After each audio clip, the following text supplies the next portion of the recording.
Hi everybody, and welcome to our Saturday morning program. And probably for the first time in a long time, I don't really have anything specific to say. And it's probably because there is just so much to talk about at the moment, I don't really know where to start. So I thought I'd throw it over to you, let you jump in, share some of your thoughts and opinions. I mean, I see Thailand from inside Thailand and based on my experiences. And then, of course, I consume the news. I probably read 200 or 300 articles a day, and I make a YouTube video each day about usually one particular news topic. We used to do the 5 or 6 topics a day with the news service, but this way I can concentrate on the hot topic, on the main topic, and spend 10 to 15 minutes or less if it doesn't need it on that one particular topic. And that seems to have resonated. A lot of people didn't like it when I stopped doing the daily news service, but now that I'm doing this new daily, more in-depth video, seems to be working. I mean, last month, let's just have a quick look. I'll show you, because of course YouTube does give me lots and lots of stats. Although it's having a bit of a trouble. Here we go. Of course it's having trouble when I'm trying to show it to you. So if we check, here we go.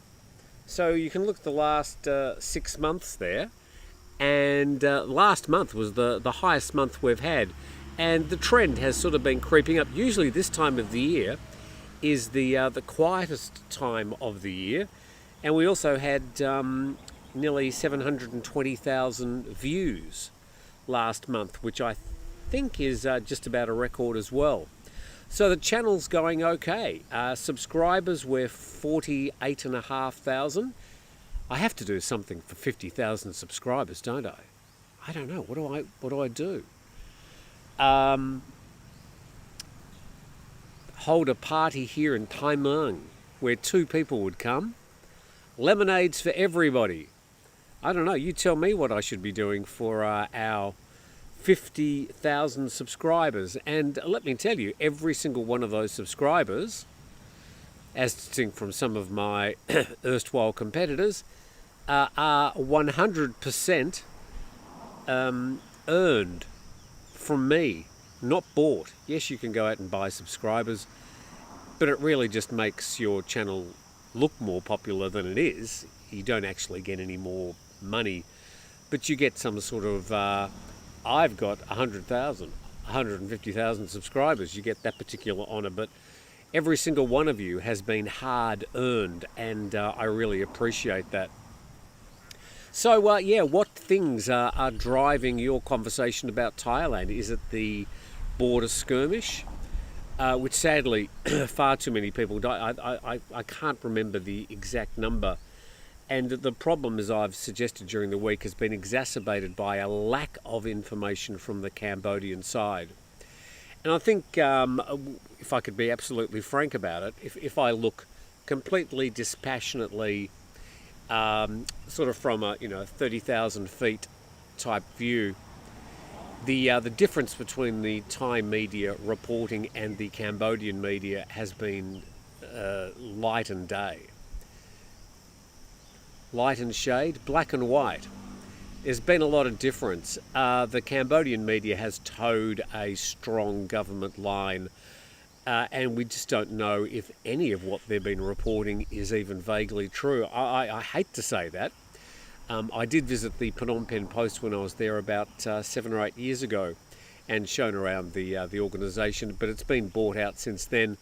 I think there's strong control over what is printed, especially when it comes to national security matters during a conflict like this. So it does sadden me that we had to witness such poor reporting and journalism from the Cambodian side.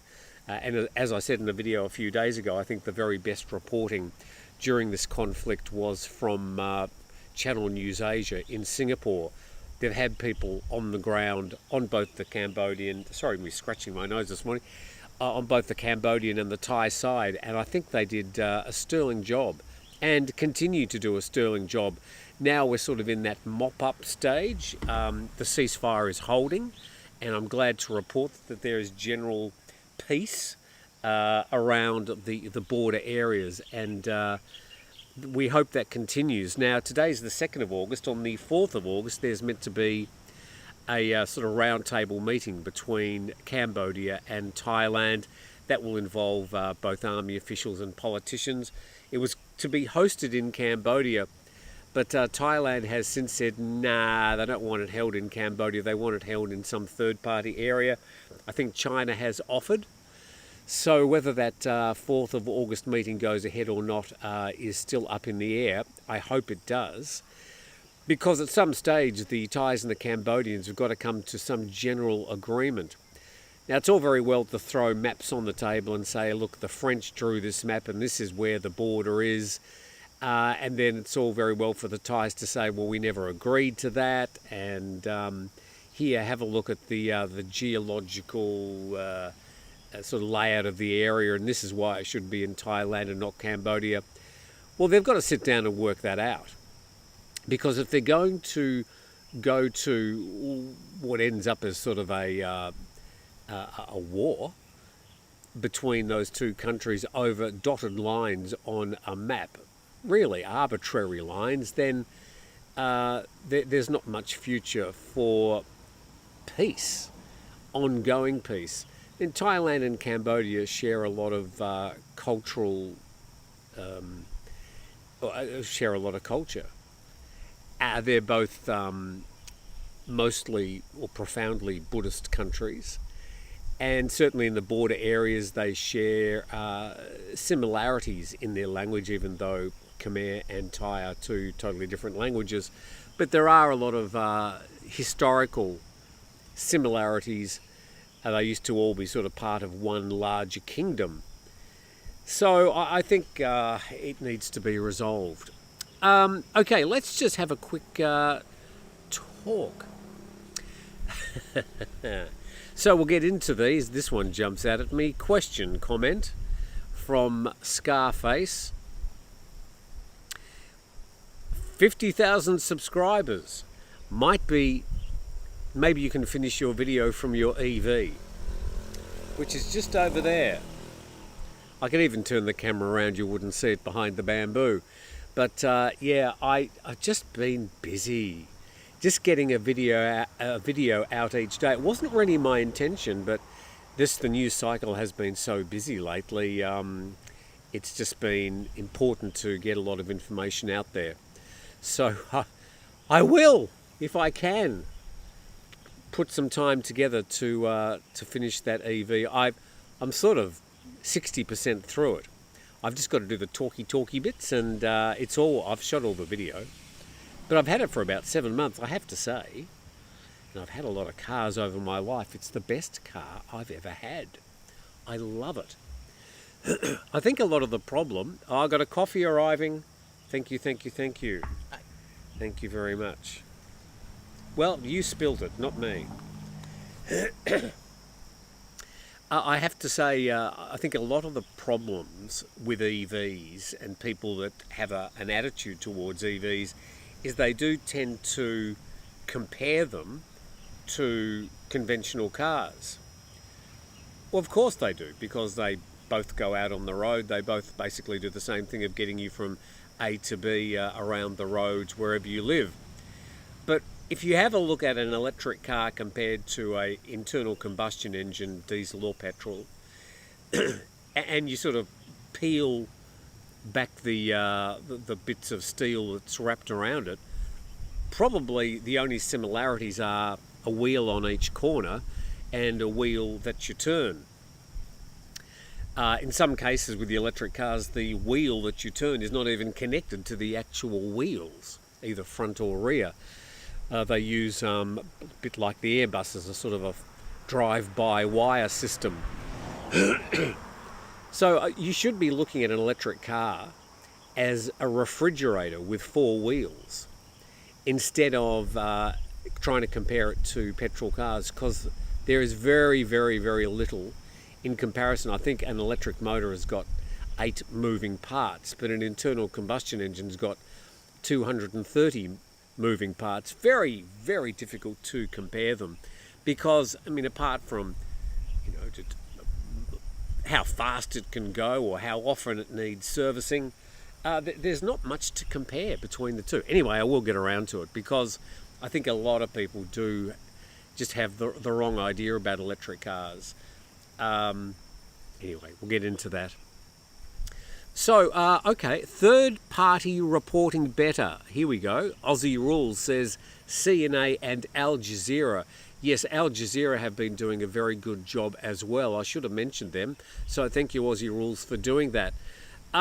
Okay, so let's just scroll back, and because it is your program, I probably won't even upload this program today.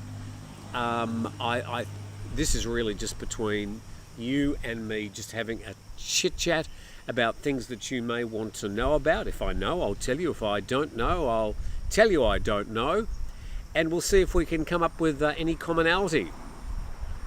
But I really do appreciate it. Oh, by the way, and thank you.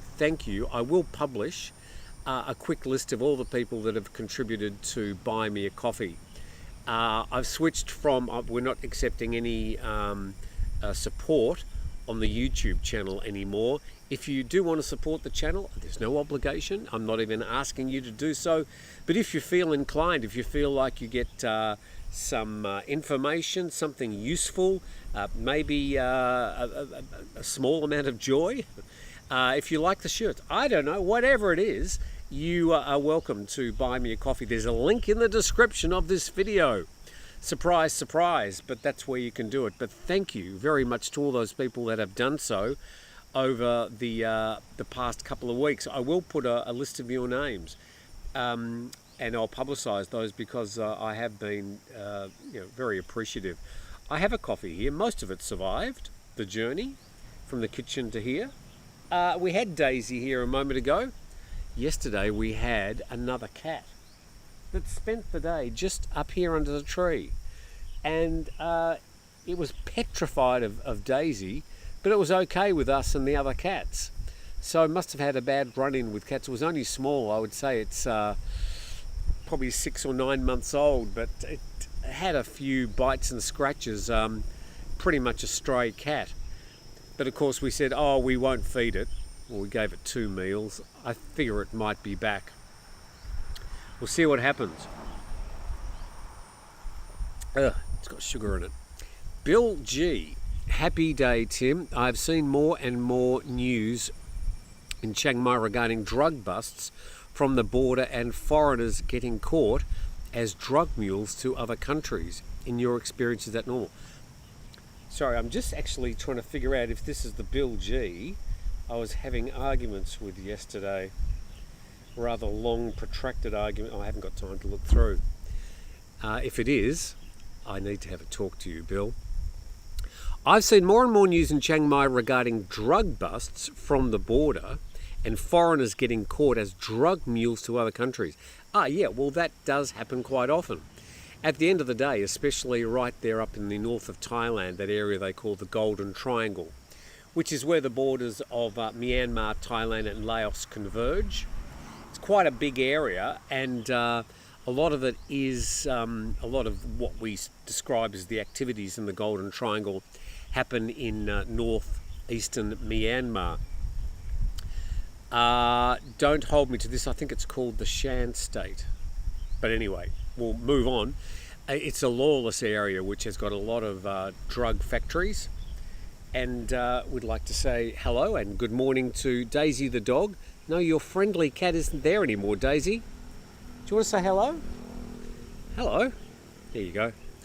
Daisy the soy dog. Yes, we are a collector of animals here in this house. So, yeah, there's a lot of drug trafficking and activity up in that part of the world. And there are a lot of foreigners who still, given the harsh penalties for people that do so, do try and transport drugs from those areas through Thailand and then onto a train, into a car, off to the airport. Even people smuggling cannabis, of all things. from Thailand out of the country, some of them foolishly going through Singapore. If you get picked up in Singapore with more than 500 grams of cannabis, it's a very, very dangerous game. And the reason they've been using foreigners, Caucasians if you like, is because they sort of go under the radar a little bit.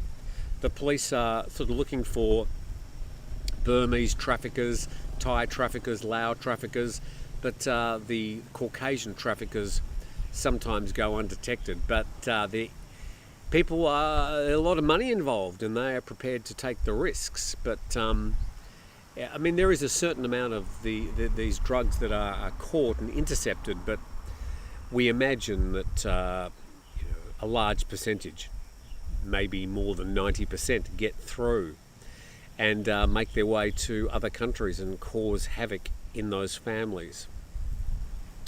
Michael Avila says, nighttime here in Cape Cod, Massachusetts.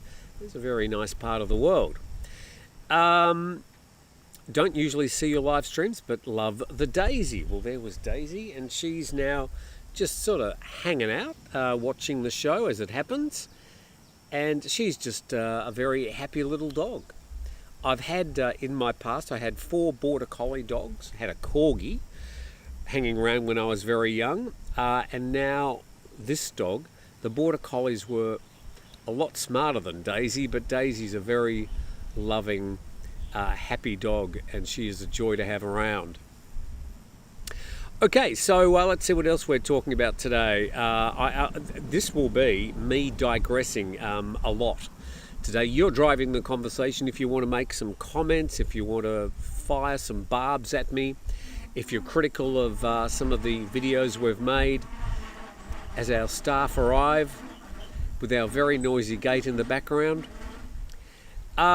Greetings from Airlie Beach, says Tony Fossey, and I think you got the big Airlie Beach regatta coming up in a few weeks. That is a great sailing regatta that I've done a few times, and I was speaking to a friend yesterday that's transporting their boat up to Airlie Beach in coming weeks. Michael says, is there a hotel near you that you can recommend? I've checked out your beach houses, very nice. Obviously too expensive.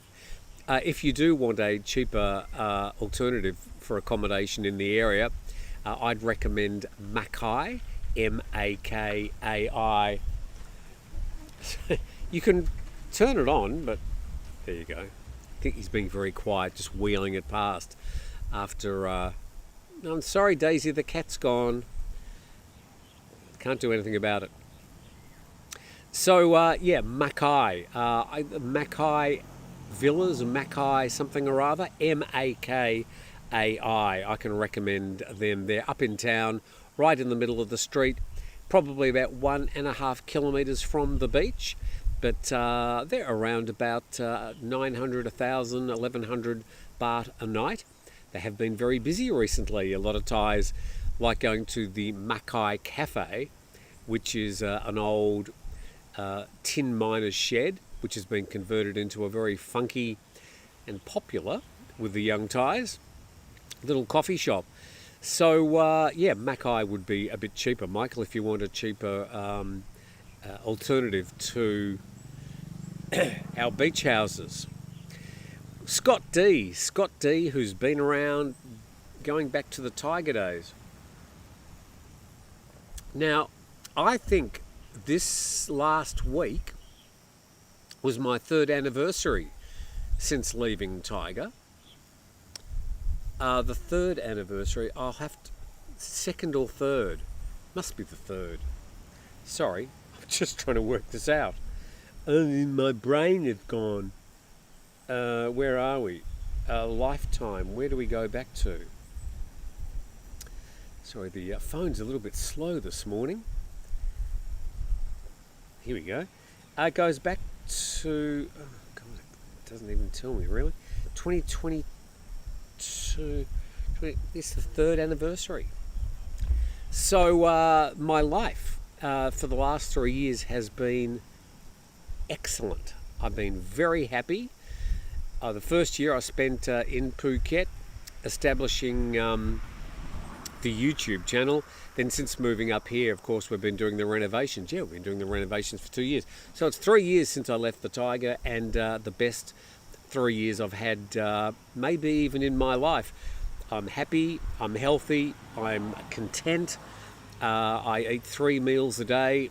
I've got 3 happy pets.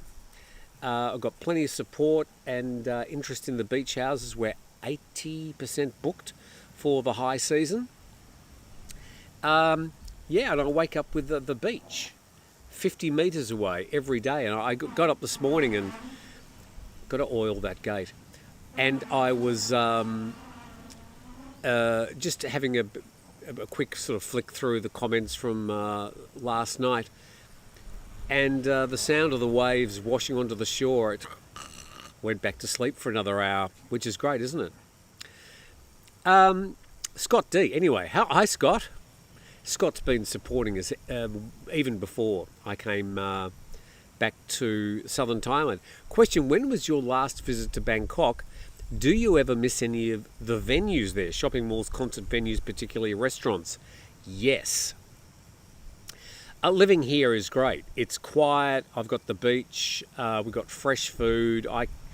I do get a lot of things dropped in, like bread. I get bread from Bangkok sent in. Hard to get good fresh bread around here. You just get the cheap Thai stuff, which is not great bread. So there's some excellent bakeries in Bangkok. So I do get my bread sent down from Bangkok. Occasionally a bit of a cheeky cheese I get sent down from Bangkok. I could go to Villa Mart and get a few of these, sort of little luxury items. But 95% of everything I eat comes from this area. But, if you want a bit of a Western food fix, then, I do bring those in from Bangkok. Yeah, look, I still go up to Bangkok. When was the last time I was there? Probably about 6 months ago. I was going up to the border, but things are sort of quietened down, so I didn't do that. I think I might go up in the next couple of weeks, randomly.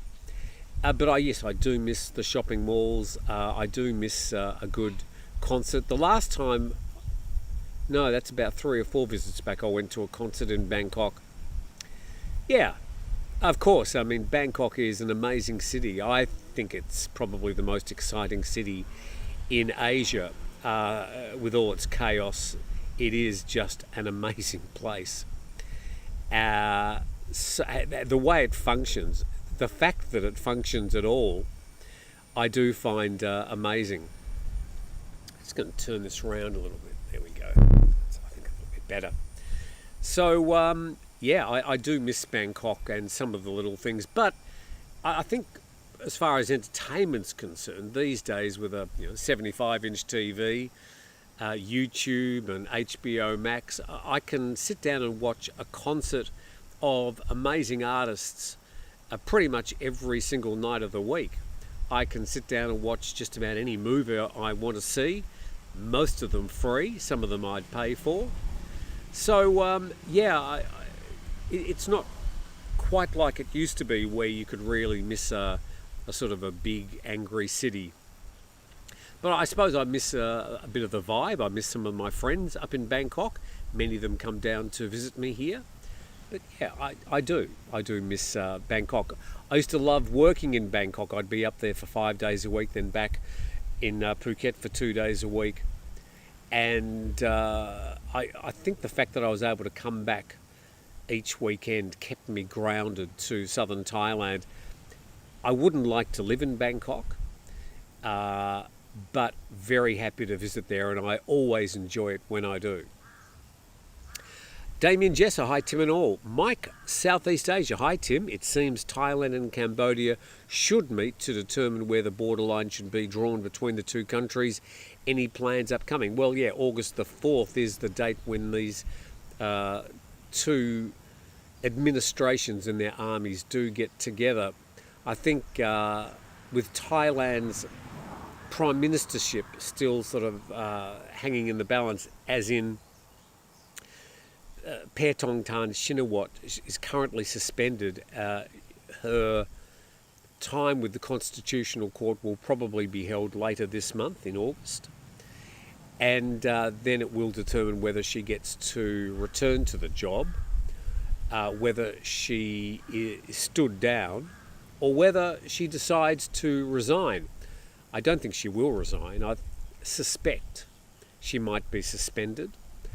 But then the Constitution has a process whereby the next Prime Minister does rise to the top. And at the moment we sort of roughly know who that is. So I think we've just got to let the wheels of the Thai machine sort of just roll on until that is resolved. But I think that would make the conversations with the Cambodian authorities a lot easier if there was a definite Prime Minister rather than an acting Prime Minister. The current acting Prime Minister is doing fine, doing all the things an acting Prime Minister should do, but he doesn't quite have the authority of a fully authorised and nominated and ticked and signed off by His Majesty Prime Minister. So, but those talks are meant to happen on the 4th of August, but as I said at the start, there is still some discussion between Thailand and Cambodia exactly where those talks will be held. I sort of get the feeling that they're not going to be held on the 4th of August at the moment. Let's see what happens. G'day Tim, another Tim here from Australia, and he's called Thai Tim. And I want to say hello to, oh my God, I've forgotten his name. So I won't say hello to him. Scott D, Free Stephanie. Would love to get an update about her. Stephanie, who was stuck in a Thai hotel during COVID.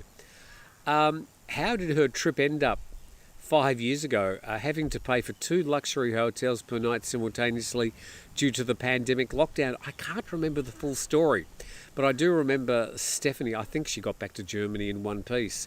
I sort of recall among the many, many stories I've written over the years that we did report that Stephanie arrived back in Germany, but she got caught in Thailand during COVID, and it was caught in some sort of administrative minor nightmare. It was more humorous and inconvenient than anything else. I think she's fine. Ladies and gentlemen, here's Stephanie. No, she's not here today. How many hours a week do you think you're working, Tim, says Evil Twin? It's a good question. I'm putting in a good working. Well, look, I mean, sometimes I just have to sit down in front of the computer and go through the bookings, and I have to go back and check with booking.com and then back to Airbnb. The two systems are very good. Airbnb, by far the easiest from an administration point of view. Airbnb, much easier for us to use on the host side. Forget the booking side. I think booking.com is much easier is equally easy as Airbnb to use on the booking side, but from the host side, Airbnb is the winner. And I do have to go back and just double check every booking to make sure that we don't get double booked. And I do that manually. I can get software to do it for me, but it is quite expensive. Although we are going to be checking out another system, I think at the end of this week. So, I mean, that's hard. I suppose it's work. So I'd probably put in a good 40-hour week, like I have most of my, all of my working life. Although there were many years I was working 60, 70, 80 hours a week, especially when I was working for myself during the 90s. I was a very active boy. Yeah, I'd be saying 40 hours a week. I mean, there's nothing that I don't like doing. I love doing my YouTube because it's challenging, because sometimes I have to, I share an opinion that I know is going to be controversial. I know I'm going to get heat from it. So that is challenging, and it sort of fires me up, and that's a good feeling to have. The beach houses also keep me busy. I'm forever Obviously keeping in contact with customers. They've always got questions I can never anticipate. And then we've got the cleaning and the maintenance, and there's this time of the year particularly, there's a lot of checking up. When we get the wind and the salt air, maintenance is a big issue. Watering the gardens, we've had a 2-week dry spell, and it looks like it's going to go into this week as well. So watering the gardens is a very big issue at the moment. Have a nice big water bill. I'd say 40 hours a week. There you go. All the way from Chaya. This is from Rolando. All the way from Chaya sub-district of Suratani. The day is looking good in your place. Have a wonderful weekend, and please say hello to Steve Ross. I will see Steve Ross probably tomorrow. Probably because we haven't discussed what we're doing for this week, but it always sort of comes together. I think buying subscribers will tank your engagement metrics, counterproductive ultimately. That's from KJ. Yeah, look, I've read up about it, and I don't think it does any good for your channel, but if you're going out to advertisers, if you can say, hey, we've got 200,000 subs, advertisers would go, that looks good. Now, these days, of course, the advertisers can go and do a bit of homework. You can go, for example, to socialblade.com, and you can go and check any channel's subscriptions, and you can see, that looks a bit sus. So, if you want to check any channel, and you are a bit suspect about their subs, go to socialblade.com and just type in the name of the YouTube channel, and you can check their subscription history. And it's 99% accurate. I use it to check my own because it provides a different range of analytics than YouTube provides me. So, and of course, I do like comparing our activities and our progress to other YouTubers here in Thailand, and it's always quite interesting to do the comparison. I'm not driven by the comparisons, but it is sometimes helpful as you do planning for the future and decide which sort of direction you want to go. So other YouTubers try things from time to time, and it's interesting for other YouTubers just to check their progress and see how that particular idea went. Andrew Houston, what are the possibilities of a military government coming back to power there in Thailand? What should we expect in the next few months regarding politics there? Andrew, that's a great question. I would say with the Thai army flexing as they have over the past 2 or 3 weeks, and I don't want to use the word flexing in a way that's derogatory. I mean, obviously they've had a job to do, and so have the Cambodian army. The Thai army is very well organised. It's a strong part of the whole culture of Thailand, and they get generally very good support from Thais. I would say if the chances of a Thai army coup were 1% about 2 months ago, I would say they have increased, given what's been happening over the past 2 or 3 weeks. But having said that, the Thai constitution is still able to control anything that's happening with the suspension of prime ministers, renomination, a new prime minister coming to power. In Australia, in the UK, I mean, you can have a government that might go through several prime ministers during the term of that government. Entirely constitutional. It's a different system from, say, the American Constitution, but the Westminster system of government does allow for different prime ministers, and the way that they are elected or nominated is different in different countries. But here in Thailand, the way that they come up with a prime minister is each of the parties before the election, the last one was held in 2023, they have to nominate up to 3 names. Now, the Move Forward Party foolishly, I think, only nominated one person, Pita Limjaronrat, and he was whisked off by the Constitutional Court, and they had nobody else to fall back on. So the next person on the list basically is a Thai veteran politician whose name is Premchai Nitsali. Sorry, I can't remember his name off the top of my head. Somebody I'm sure will tell me. They're rummaging through Google as I speak. Premchai Nitsali, it starts with an N. So he's a veteran politician. He would likely be the next Prime Minister. So there's no constitutional crisis.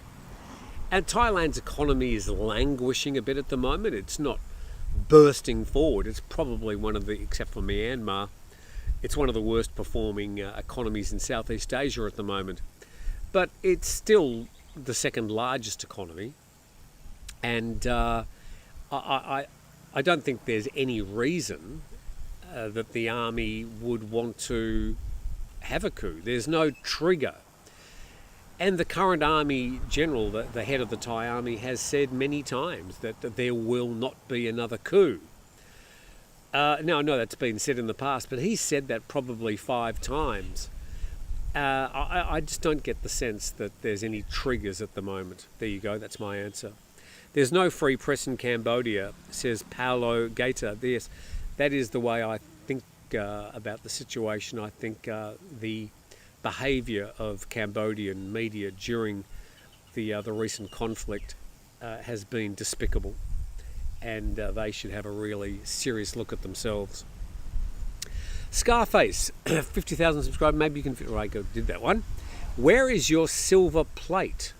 Where is your silver plate? I don't understand the question. Andreas, maybe you could give me some more information.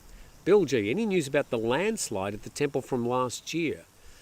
Landslide at the temple. Any action being taken for those responsible? Have the people... Oh, okay. So this is the landslide in Phuket from the temple down to into the back of the Kata beach area. As far as I know, the big Buddha, which is where there is a 65-metre granite and marble Buddha constructed with a temple underneath. It's been a very popular location both for Buddhists to visit for Buddhist reasons. It also has spectacular views over both sides of Phuket, the west and the eastern coast, and a very popular tourist attraction. I believe it is still closed. I think charges have been laid against some of the people that allowed the additional construction to happen. I haven't heard what happened with those particular trials, but they have been charged, and if convicted, I imagine they'll be spending a bit of time behind bars. So that's just on recollection, without jumping onto the Google machine, is about all I can tell you, Bill. But yeah, it did, I think it killed some 8 people. The landslide, very steep from the back of that hill, and it rolled into the back of a whole lot of Burmese construction huts and a few villas, and caused a lot of hesitation in that area, because people looking up at the hill thinking, God, we need one more lot of rainfall and the whole hill could come down on us. But yeah, it happened because they tried to increase the car park size without the requisite permits or engineering. I got a small holiday in Cambodia booked next month, says Stephen Richter. I see no reason why you shouldn't go and enjoy your trip to Cambodia. I probably wouldn't be going up to the border areas in northwestern Cambodia, but if you're sticking around Siem Reap, if you're crazy enough to go down to Sihanoukville, or if you're going up to Phnom Penh, which is a great city, I don't think you have any problems at all, and I wish you well for your trip. Keep an eye on the news, obviously. Third party reporting better. Okay, we've done that one as well. Okay, Tuck 295Q. So, 23 ambassadors on the ground and tons of international news on the ground where Green Zone got destroyed. Is that good enough yet? I don't understand the question. There have been foreign emissaries, I think we'd call them, ambassadors if you want, visiting both the Cambodian and the Thai side in recent days, sort of standing po-faced as the various generals give a briefing on what's been happening. There was a tour yesterday afternoon around some of the sites that were hit in Thailand with those international observers towing along. So I'm not sure where you're coming from, Tuck, but I imagine you're just one of the many trolls that I've had to deal with over the past couple of weeks. But you might like to, if you feel inclined, expand on what you're meaning, and I'm happy to comment on it. The Future Factory, good morning from Da Nang in Vietnam, of course. And what's happened as I was just addressing that is my car... I'm sorry, this happens from time to time. It's if I touch the comment section, it suddenly scrolls down to the bottom. Found you. After 7 days here, no Thai visa to return to my home. However, if you're fleeing, expats want a place where motorcycles rule the footpath, it's here. Okay, so if you're heading to Da Nang, which is along the central coast of Vietnam, then be aware there might be some motorcycles on the footpaths. Brian, hello Tim, I've heard of many expats getting the bank account frozen. Have you any negative experiences in that regard? I've got Casacorn bank account, I've got Bank of Ayutthaya account, I've got Bangkok bank account. I've had no problems. I've been receiving stuff from people. I've been transferring money from the different accounts, just doing my daily money laundering. And I haven't had any problems. So I can't really comment. My situation hasn't been compromised at all. But I know some people are having problems. And the Thai banks have been really cracking down over the past 6 months on these mule accounts. Any foreign account, especially if it's got a lot of money going through it, I think is going to be drawing attention. But if you do have a problem, go down to your bank. It might be inconvenient. And just sort things out. I think when people sort things out, there may be some additional identification needed, especially on older accounts. So just be prepared to be a bit patient. Obviously, it can be quite distressing if you're trying to do a transfer and you suddenly can't do it, or you get blocked off from your digital banking. But just keep a cool head down to your bank. Personally, I haven't had any problems with my banking, with sending money overseas. So no, I haven't had any problems. Hi from cooler Chicago. Hi, Gail. I was going to show you Daisy's toy, but she's taken it somewhere. Hi, Gail. How are you? If any, what other problems you had? Evil Twin, I think you're referring to an earlier message which I've forgotten already. Orbiting Teapot. Great question, Brian. I'm too concerned about bank accounts being frozen. Again, all I can do is share my experience with you, and I know there's a lot of people that want to make a lot of drama about this. There are people making whole YouTube. There's one particular YouTuber that just loves getting on and being exasperated in his suit and tie, and but all I can share with you is my experience. I haven't had any problems. Philip Jacobs, get Chad to do the review of your car from CB Media. I'd be happy for Chad to, if Chad came to the airport, I'd pick him up in the EV. I think he enjoys his petrol-driven cars, and fast ones at that. I think he spends a lot of his time in the Philippines these days, if I'm not wrong. But I've spoken to Chad many times. He knows he's welcome to come down anytime he wants. And I'll even take him on with my EV against his petrol car. We've got a nice straight road out the front of us. See who wins. Roy, that'll goad him on. Roy Goad, speaking of which, what's really worrying is apparently some banks are blocking accounts for anyone over 70 years old. Okay, well, I'm not 70 years old, so I can't comment on that. It's interesting. people are usually very quick to send me emails. I've probably received 2, and in both cases they were able to resolve the situation when they went down to the bank. There's no reason why a Thai bank would be blocking an account for anybody over the age of 70. They might, I think one of the people who sent me a note said they said anybody over 70 couldn't use the digital version. Maybe they think that a person over 70 can't see the screen or doesn't know how to use a smartphone, which of course is ludicrous. But again, I just haven't seen anything in the media saying that all 70-year-olds are having their bank accounts blocked. I've heard some stories, but I haven't seen anything definitive. So I got my eyes out for it, believe me, but I just haven't seen anything definitive showing that these things are happening across the board. But if it does happen, please go down to the branch where you opened the account and with a smile and with a great deal of patience, just go through the situation, and I am almost 100% sure you'll be able to sort it out. Take all the ID in the world with you. That, of course, will help. Luke says, morning from a very wet Sydney. I've got a lot to get through here. You were asking or wouldn't bring it up. I'm sorry, Evil Twin. I'm just a little bit... Okay. If I saw all your messages in order, I'd be able to figure out exactly what was going on. But I've forgotten what you were talking about earlier, so I can't respond. This is a magnificent shirt. Looks very Japanese, you said, doesn't it? Isn't it lovely? I got this from Temu. It cost me 147 baht.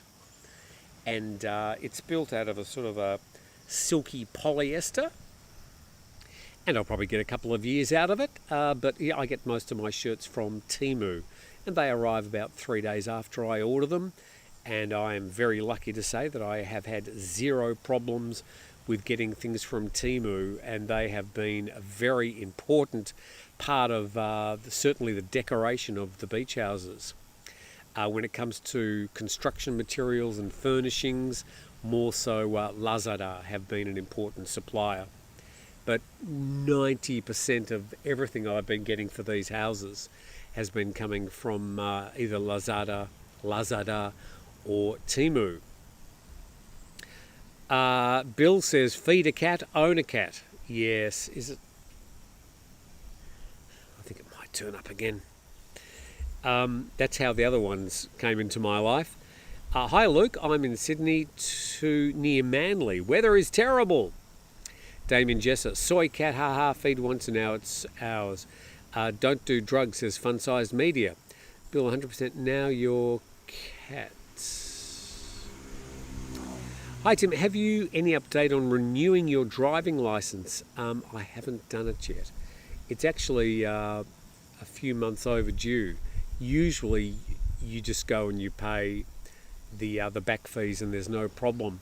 I haven't done it yet. I'll be heading up there probably in the next week and tell you how we go.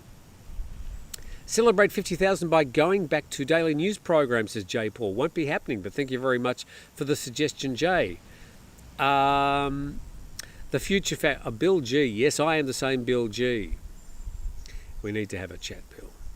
Brett Border. All is well for now. Thanks, mate. Have a great trip. Where are you heading? So we've got people. You can't fix stupid. Talking about me. Brett Border. Briefly in Bangkok. Koh Tao for diving. Great diving location. Suratani with no plans for a week. Then a few days in Phuket and Tham Luang. Okay, we've got Brett Border heading in our direction. Lock up your daughters, everybody. Pierre, hi from Panom Dong Rak, close to the hospital. I'm watching you on a treadmill and can see tanks driving on the road next to me. No people, everything closed. Just bring back food for family. Yeah, look, let's just hope that things settle down really, really quickly and that the displaced people can come back to their homes, get on with their lives on both sides of the border. No tsunami today, Tim. No tsunamis today. Of course, there was this tsunami alert during this week, which affected people in the Pacific, but we had no problems here on the Indian Ocean side of Thailand. Tim, have you thought about getting an e-bike or getting into pickleball? I play tennis, and if I get a racket in my hand, it will be a tennis racket. I won't be playing pickleball. That looks like a real cop-out to me. But for those people that enjoy pickleball, continue enjoying it. After tennis, I'd probably be going for badminton. I think I'd have a heart attack if I played badminton these days, but I wouldn't mind getting a tennis racket in my hand. Just don't seem to see any tennis courts around the area. Shano Traveller, how safe is Bangkok at the moment, given the recent shooting and political instability? Shocking. 6 people, I think, were shot dead by a random and obviously confused and quite sick security guard. And we haven't heard much since then of the backstory, but it looks like it was a workplace problem, and he was taking out some revenge. He was an older person, I think he was in his 60s. Haven't heard any more, but that was quite random. I would say it doesn't impinge on the general safety of Bangkok in any way whatsoever, but certainly it made a lot of headlines and regrettable. Have you thought about getting into an e-bike? At the moment I've got 2. See, they use so little petrol, these Honda, they're both Hondas. They just use so little petrol, I don't really think about it. If they were like guzzling petrol and I was looking at my petrol bill every week and fretting, I'd probably think about it. But I probably go through 100 baht of petrol every 3 weeks. Like, it's just not really on the radar. So at the moment, like everybody else in Thailand, I'll drive these until I drive them into the ground. They are unstoppable, these Thai step-through motorcycles. But I haven't seen an e-bike that's made me go, oh, wow, I'd like to buy that. Given that it's going to cost me, I don't know, 60, 70, 80, 90,000 baht to buy an electric bike, I just don't see that I'm going to get any great value out of it.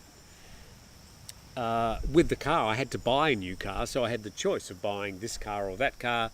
I'm not buying a new motorbike at the moment, so it's not as if I have that choice in front of me, but I've thought about it, but it hasn't happened yet. Try WD-40. We go through more WD-40 than we do petrol. Watching you and many other podcasts, I want to be in your area, says Michael Avila.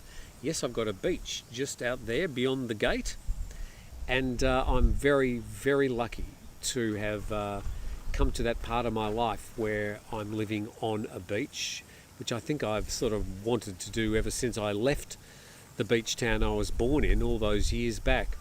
Hopefully I can stay here for the remainder of my days. Many vegetarian options in local restaurants near you, says Dufla. There is a vegan restaurant in town. They are open every single day and they do great food.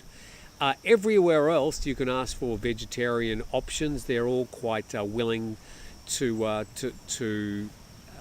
provide you with what you're after.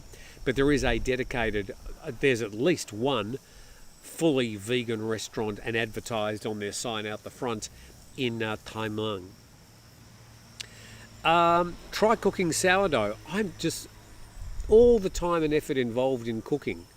I mean, I'll do an egg and toast in the morning, but beyond that, I've got such good Thai food just around the corner. I've got 7 or 8 restaurants within 4 or 5 minutes walking or driving. I have no reason to cook. I don't particularly like cooking. If I got hold of one of those, what do they call them? Bread making machines, I'd probably do it. But again, I can order it from Bangkok and it's here one day later. So I just don't have the need. But I get sourdough bread amongst other sort of really grainy breads, which I prefer. PAN 9876, lithium grease will hold up better in the higher temperatures there and better water resistance protection as well. Lithium grease, okay. I do use WD-40 just because I can go problem fixed.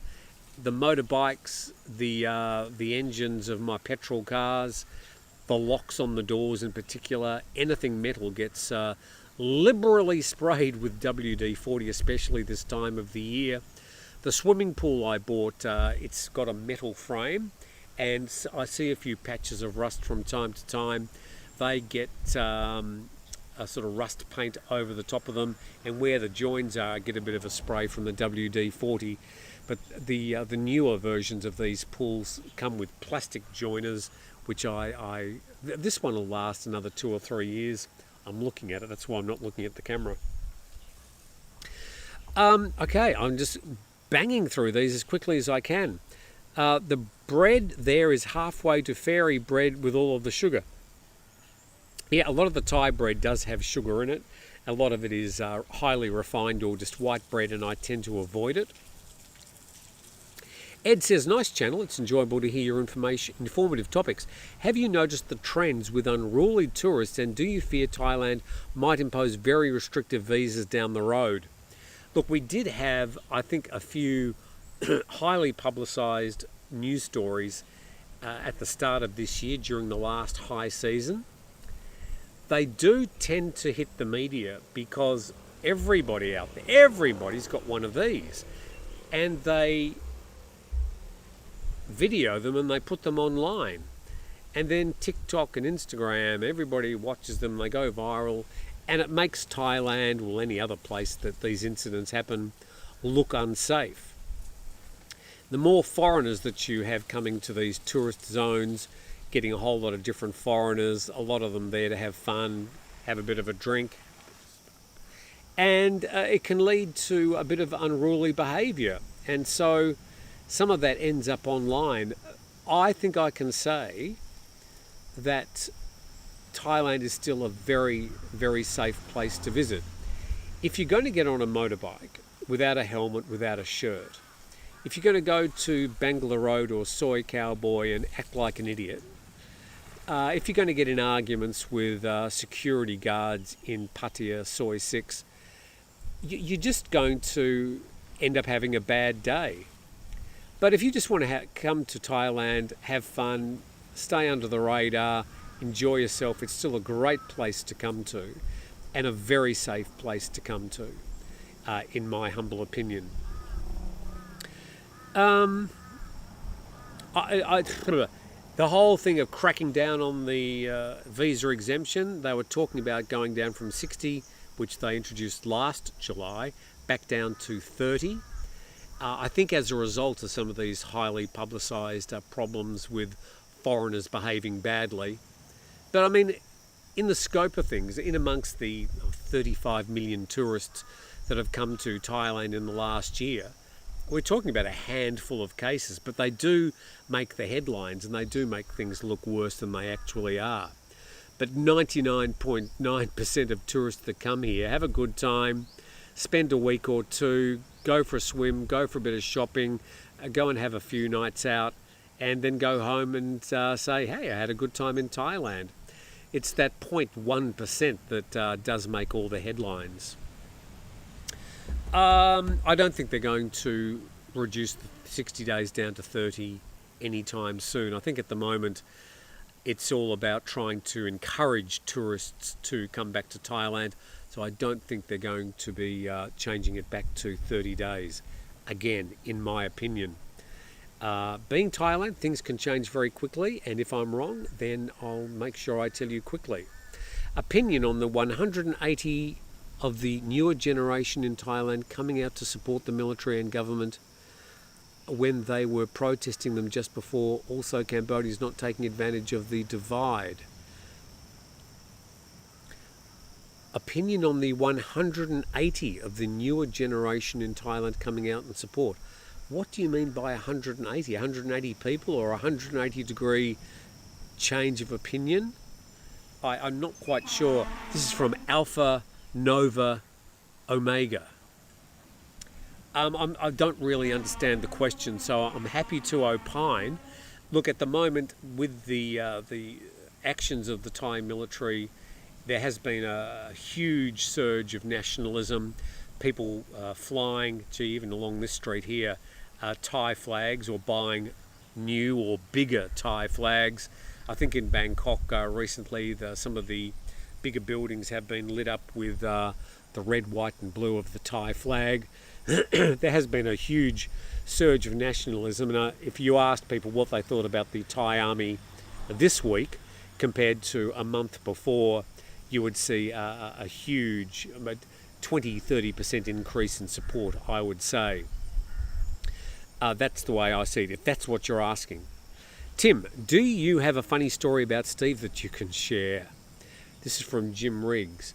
Look, yes, I have many stories about Steve I could share, but none of them that I'm going to be telling you.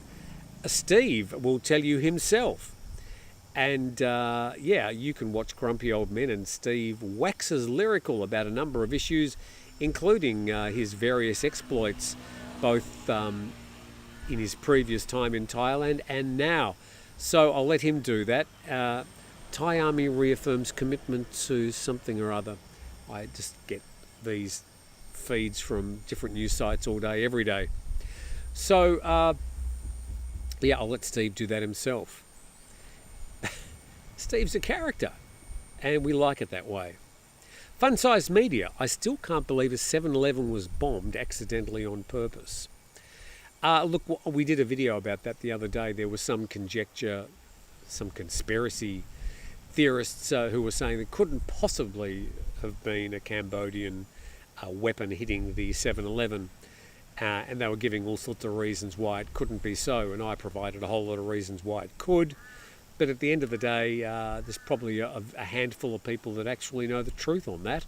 Everything else is speculation and conjecture, or trying to apply logic to a situation that was mostly illogical. From what I can see, again my opinion, it does appear that it was a random accidental incident from a bomb that was fired amongst many others on that particular barrage of fire from a BM-21 just inside the Cambodian border. From all the investigation I've done, I'm not taking sides. I know I'm probably meant to take the Thai side, but I'm not taking sides on this issue at all, and I've tried to be as fair-minded as possible throughout the coverage on this issue. Aussie rules. Just don't see Cambodia and Thailand coming to any border agreement. I agree. No willingness to compromise all these years, same players. Yeah, and getting a third party to arbitrate is not going to solve the situation either. If a third party says this is the decision one way or the other, there will be an offended side, and Thais, especially Thais and Cambodians, do not like to lose face. They won't lose face, and they'll lie to try and save face. The only two people that can solve this are the Thais and the Cambodians. Getting the ICJ, or getting Malaysia, who's the chair of ASEAN at the moment, getting the United States or China to interfere does nothing to move the needle on this border situation. It's the Thais and the Cambodians that are going to have to get together and sit down and nut it out. Now, as I said, somebody came up with a great term the other day, sort of have a grey zone along some of these disputed areas, and give it a particular name that is agreed by both sides, and just let both sides use it for whatever reason. Not a demilitarised zone. What do they call it? A shared something zone. It was a very, very good term, but one of you came up with it last week. So anyway, Vespa D. Why does it look so grey there? We'll turn the colour up on your TV. No, I can see some blue. It's 90% blue. On the horizon, it always looks a little bit greyish, just because of the distance, and the humidity in the air sort of blocks out some of the colour. But it's not grey. It's mostly blue. There you go. There's some blue there and there. And that, I'll show you up here. There you go. Look at all the blue. It's Blue, blue, blue, blue, blue. Blue skies. Thai baht hasn't moved a bit despite the war political issues. Tariff saga, any thoughts? Ben. Oh, Ben, look, I said enough yesterday, and Bill will get all upset if I start talking about the tariff situation. At the end of the day, just the broadest comment about the whole situation. The US dollar has sort of been tracking down against other currencies. I think the Thai baht is relatively stable. The fact that it stayed as stable as it has is partly because Thailand has a lot of reserves of gold, which I think acts as a stabilising factor for the Thai baht. As far as the tariffs are concerned, despite the announcements, which have basically been to placate domestic publications in the United States, nothing has been signed, sealed or delivered anywhere in the world, let alone in Thailand. Look, I think there has been a trade deal between the United States and Thailand for a long time. It's been altered from time to time, agreed on by the Parliament in Thailand and by the Congress in the United States. Any of these tariff discussions are just discussions and handshakes at the moment. None of it has become codified in a signed document. So I think a lot of the rah-rah that goes on in the United States and the various media there is to placate the 71 million voters.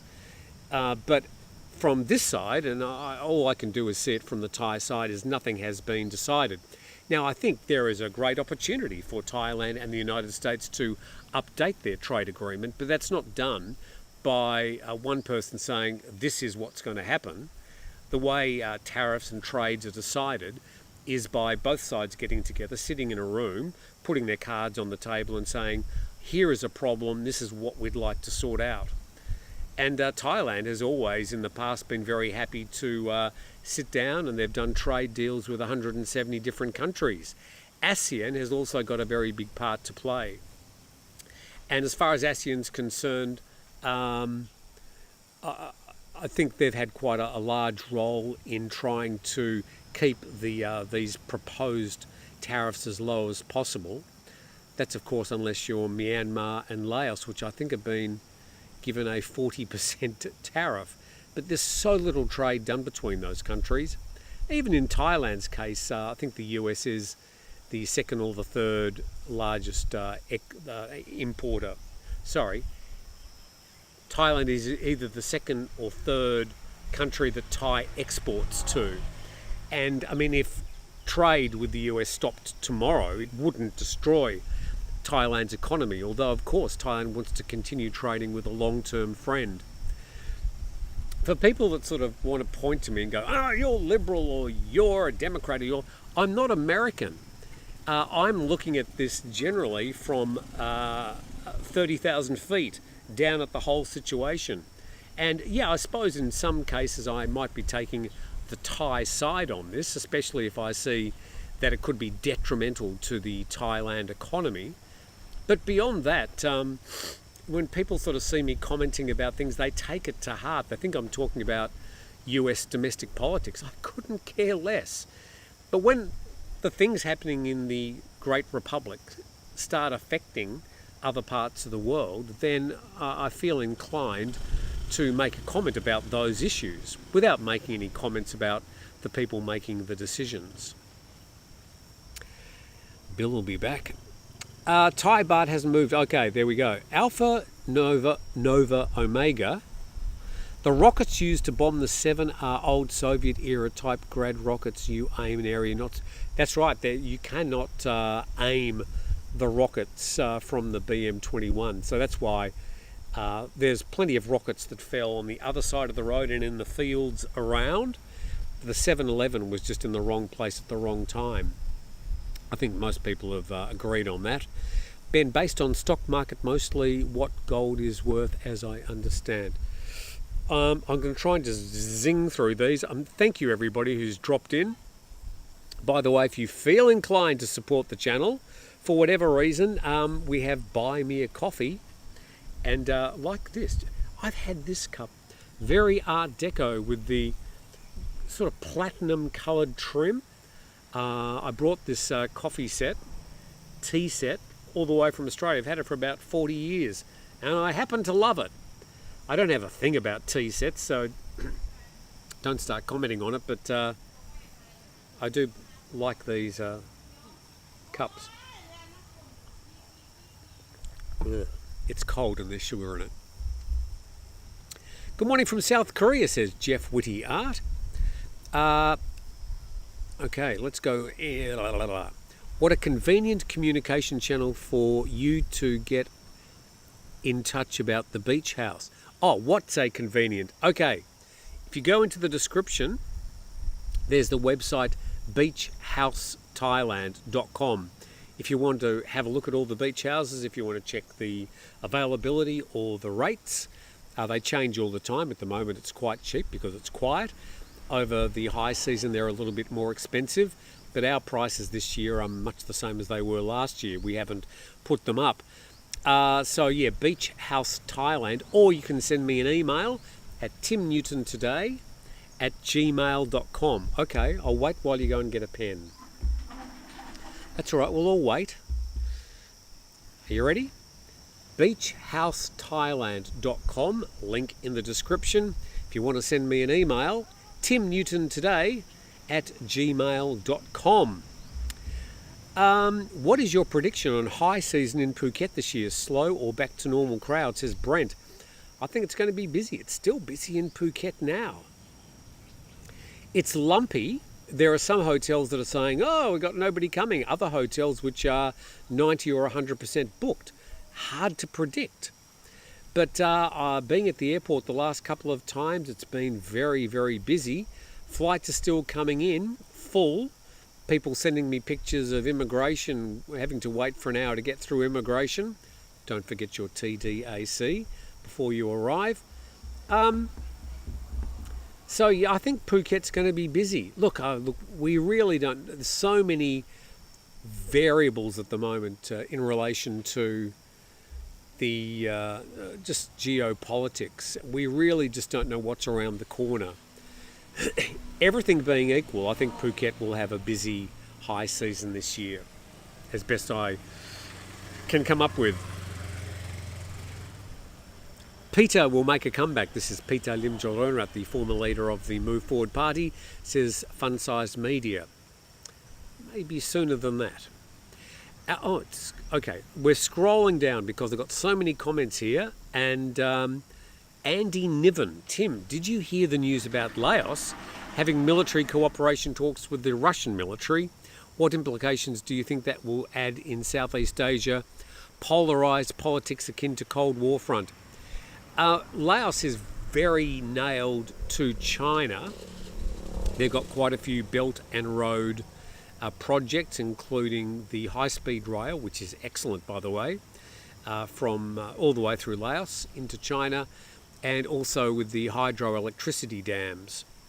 So throwing the Russian military in there, as with Cambodia and Myanmar, it's really a speck in the ocean, really. Yeah, I think there is perhaps more emphasis given when there is cooperation between one of the big superpowers and some of these smaller Southeast Asian countries. People perhaps thinking that they're taking over or they're recolonising the area. The Southeast Asian nations are fiercely independent. I think you've known that or noticed that over the past couple of weeks. And any interference from outside players is perhaps overemphasised, and a lot of people trying to make something more of it than it actually is. I don't think it's a big problem, personally, but the stronger the Southeast Asian economies get, the less interference that they'll have to worry about. In Thailand, the high-speed rail, for example, is being paid for by Thailand, even though they're using Chinese engineers and Chinese equipment with the high-speed trains. But all the money it's all being paid for by Thailand. So, Andy, I haven't really read about that specifically, but the fact that I haven't read about it would suggest that it's perhaps not as a big a story as you might think. And as I said, Laos is more connected with China than in Russia in any way. Laos and Vietnam nominally have communist governments, so maybe there's a lot of things that happen that we don't really get to hear about, and that's a problem as well. Okay, I'll try and get through more of these. Tim, a silver plate is the one you receive from YouTube at 100,000 subs. Well, I haven't got to 100,000 subs. I'm years, or if it's taken me 3 years to get to 50,000 subs, it's going to be a lot longer before I get a silver plate, so no silver plate. We got one at Thaiger, but they got to keep that, not me. Okay, question from Richard Townsend. Tim, now that you have recent experience with hotels in Penang, where do you think best to stay near city centre for food and evening outing? In Penang. Oh, I stayed in so many places in Penang. I was trying to find the cheapest places with the best facilities. They were mostly very, very good. I used booking.com. I didn't find many good Airbnbs there, or they were booked out. Penang, Georgetown is where you need to go. Georgetown is the tourist magnet. But the food and the eating around Georgetown, I think, is some of the best in Southeast Asia. It's a bit of a foodie location. There is some really popular touristy zones. I'd probably avoid there. They're easy to get to, in most cases easy to walk to, but I wouldn't be staying there. But I can't really reel off the names of the streets. I could get to a map and tell you very quickly, but I don't really think it's a problem. Penang has got lots of great hotels, quite cheap. The food is not expensive, and a really, really good foodie scene. Somebody's lit a fire over the road because, it's burning off. Stephen Richter, the biggest problem is if you don't have a phone account in your name. Banks are looking for SIM card phones. Okay. If you don't have a phone connected to your bank account, I think you will have problems. As I said, the Thai banks have been cracking down on mule accounts, and a lot of foreigners are just being caught in the crossfire. It's not Thailand having a feud with foreigners. It's just that the foreigners, because they're foreigners, are being asked for additional ID in many cases. Again, if you head down to your bank, I'm very sure you won't have a problem. But yes, usually you need to have a Thai SIM card. Certainly you need to have that to operate your bank account. Okay, so many people. Thoughts on the Australian government taxing its citizens globally? They haven't contacted me yet. I have heard nothing about that. If they do, well, okay, I'll worry about that when I get to hear about it. At the moment, I receive most of my monies from American companies. They're taxed in the USA. I could file a tax return in the USA, but the amounts are so small, it's just not worth my time. But my tax is taken out before it gets sent to me. I'd suggest the ATO, the Australian Tax Office, should perhaps contact the American government and get my details, because I'll worry about it when I need to worry about it. That's all I can say. I haven't seen any information about that, and I'm pretty sure I will when I need to be concerned about it. www.shadow7, I pay cash for almost everything. When there is no more cash, it's time to go home. Fair point. I have had no...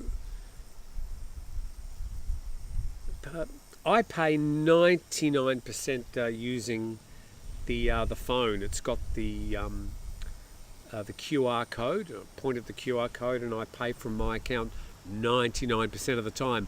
Always got a couple of baht in my pocket. 7-Eleven don't have the QR prompt pay, so I usually have to pay cash at 7-Eleven, but I haven't had any problems.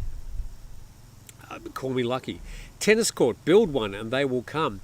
I do have room in the back of my house for a tennis court, but you sort of can't build anything. Mind you, a tennis court is really just a great big chunk of concrete.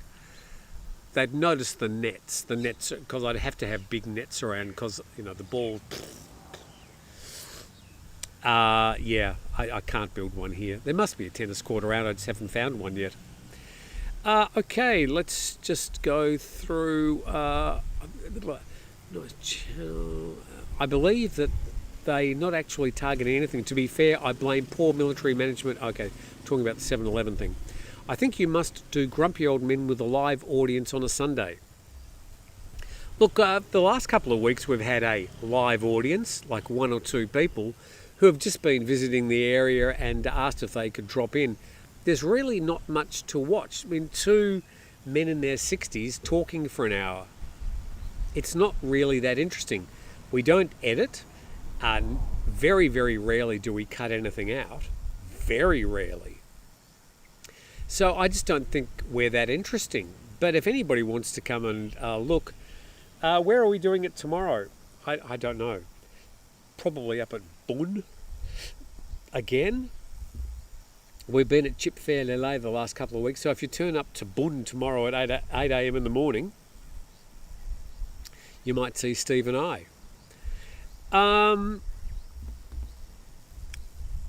Okay. 2 more, all right? I'm getting greedy. I live in Phnom Penh in 2000s, found life in Phnom Penh very nice. Yeah, when I was there, I was very impressed that the layout of the city obviously had that sort of French colonial influence. Not just the buildings, but the actual layout of the city, nice wide boulevards. I loved Phnom Penh, and I enjoyed the food, the museums, obviously the horrors were still, and I went there to sort of for a bit of a killing fields tour, I suppose, and I found the visits to those areas very profound. I really enjoyed Phnom Penh.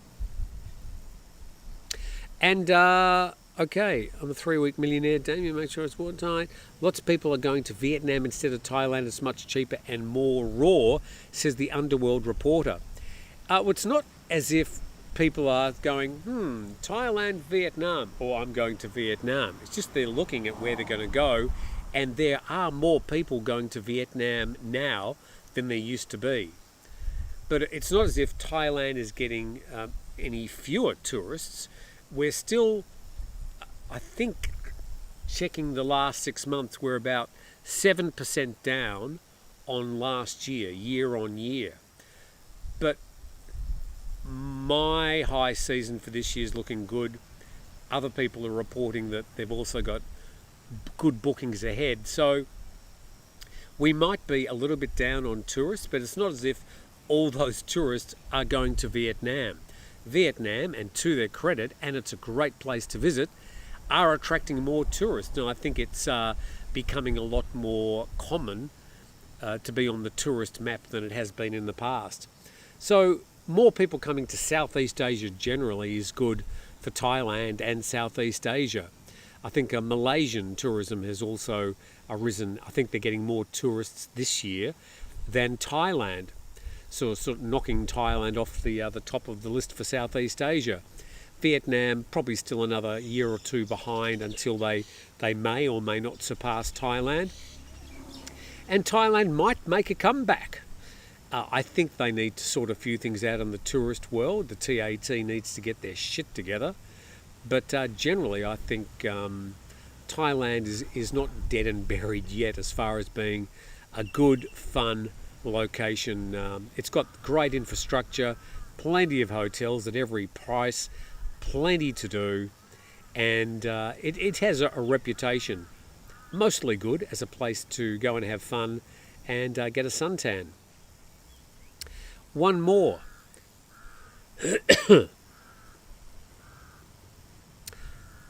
How much does a latte cost you in Chip Fair Lele? Asked Warren Williams.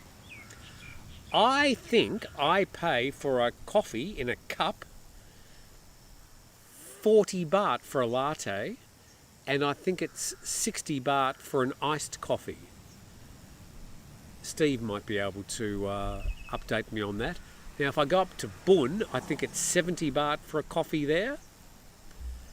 But the coffee here is good. I mean, the view is spectacular. So I think it's 40 baht. Oh, God, Pla's going to kill me if I got that wrong. I think it's 40 baht for a latte at Chip Fair Lele. And they've got plenty of good cakes too. And with that, we started... I had no idea what we're going to talk about, but I've gone on for nearly an hour and a half, and we seem to have got through quite a lot of stuff. I'm probably not going to upload this show today. It'll just be for the people that joined in, because we didn't really talk about anything specifically. But I'm very happy to have this conversation with you once a week. And if I'm able to pass on my experiences as best I can, I'm always happy to do that. And I'm happy to clarify things that I might have said. So it's always a bit of a time to sort of wash things out and refresh things and reset once a week. Hopefully you have a great rest of your weekend. I've got plenty on today. I've got customers arriving at 2 of the beach houses. So if you like any of the links for the beach houses or buy me a coffee, it's all there in the description. Steve and I will probably be recording at Bun at 8 a.m. in the morning if you want to turn up. The coffees are on, Steve. Oh, no, that won't happen. Probably have to buy yourself your own coffee. Have a great weekend, and I'm going to enjoy the rest of my Saturday, and I hope you do too. Thanks for watching.